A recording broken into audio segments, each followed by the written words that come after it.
Yes మనతో పాటు MLC అభ్యర్థి మన అద్దంకి దయాకర్ గారు ఉన్నారు. మాట్లాడదాం. మీకు సీట్ వచ్చిందంటే మీకంటే ఎక్కువ మీ అభిమానులు ఆనందంగా ఉన్నారు. ఎలా అనిపిస్తుంది? రెండు రాష్ట్రాల్లో తెలుగు ప్రజల అభిమానాన్ని ఇట్లా ఉంది తెలుసుకుంటున్నాయి. ఇంకా ప్రతి ఒక్కరు వాళ్ళ ఇంట్లో వాళ్ళ ఒక తమ్మునికో అన్నకో కొడుకుకో సగటు వాళ్ళ యొక్క బిడ్డకో వచ్చినట్టుగా భావిస్తున్నారు.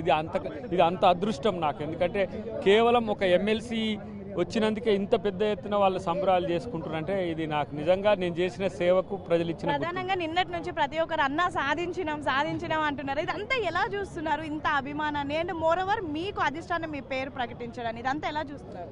ఇది ఊహించినదే, కాకపోతే సాధించినం అనే దానికంటే కూడా సాధించాల్సింది భవిష్యత్తులో ఉంది చాలా. ఇప్పటికి లేటుగా అవకాశం వచ్చినందుకు అందరికి ఒక క్యూరియాసిటీ ఉండడం వల్ల ఇప్పుడు ఈ ఆవేశాలు, ఈ ఉద్రేకాలు, భావోద్వేగాలు ఇవన్నీ చూస్తున్నా. కొంతమంది పిల్లలు ఫోన్ చేసి ఏడుస్తున్నారు, కొంతమంది నవ్వుతున్నారు, కొంతసేపు అసలు ఒక భావోద్వేగం నాకు కనబడుతున్నది. అంటే నా కొరకు ఇంతమంది ఉద్యోగుల నుంచి మొదలు పెడితే, ఉద్యమకాల నుంచి మొదలు పెడితే వాళ్ళ యొక్క స్పందనను చూస్తుంటే నాకు రానందుకు ఇంతమంది ఆలోచిస్తుంటాను ఆలోచన ఉంది.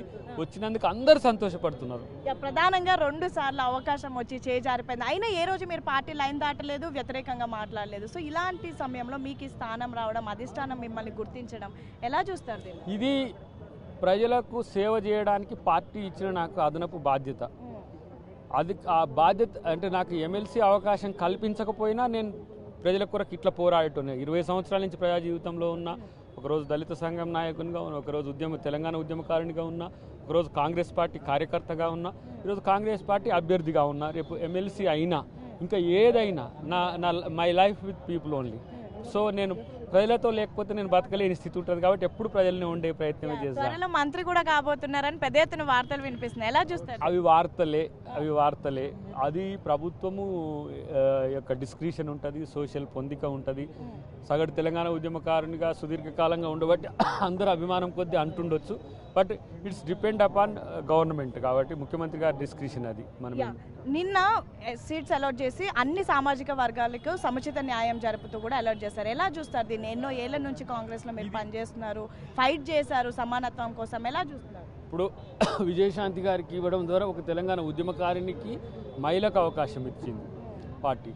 ఒకవైపు ఒక సగటు కాంగ్రెస్ కార్యకర్తకు అవకాశం ఇచ్చింది, ఇంకొక వైపు ఉద్యమకారునికి తెలుగు రాష్ట్రాల్లో కాంగ్రెస్ గొంతుకగా ఉన్న నాలాంటి వాడిని గుర్తించడం. నేను ఎక్కువ మీతో మీడియాలో ఫెమిలియర్గా ఉంటా కాబట్టి ప్రజలందరూ కూడా దయాకర్కి ఏం రావట్లేదని అనుకుంటున్నారు. సో ఈ అవకాశం కూడా ఇచ్చేస్తే ఒక బాధ్యత పోద్దని వాళ్ళు అనుకున్నారు. ఇది సోషల్ జస్టిస్తో పాటు పని చేస్తే అవకాశం వస్తుందని చెప్పి ఒక సంకేతం ఇచ్చింది. సో చివరిగా రేపటి నుంచి మండలిలో ఎలా ఉండబోతోంది? ప్రతిపక్షాలను ఎలా ఎండగట్టబోతున్నారు? ప్రతిపక్షాలను ఎండగట్టడం కంటే ప్రతిపక్షాలు ఇచ్చే సూచనలు ప్రభుత్వానికి చేరవేయడము, ప్రజా సమస్యలు మా దృష్టికి వచ్చిన వాటిని ప్రభుత్వాన్ని దృష్టికి తీసుకుపోవడము, క్యాబినెట్ మంత్రుల దగ్గరకు పరిష్కారానికి కూడా దాన్ని తీసుకుపోయే ప్రయత్నం చేస్తాం. అన్నిటికంటే ప్రజల తరపున ప్రజల గొంతుకగా ప్రభుత్వంలో ఉండడానికి ఒక ప్రయత్నం చేస్తాం. సో ఇది పరిస్థితి. అద్దంకి దయాకర్ చెప్తున్నటువంటి పరిస్థితి.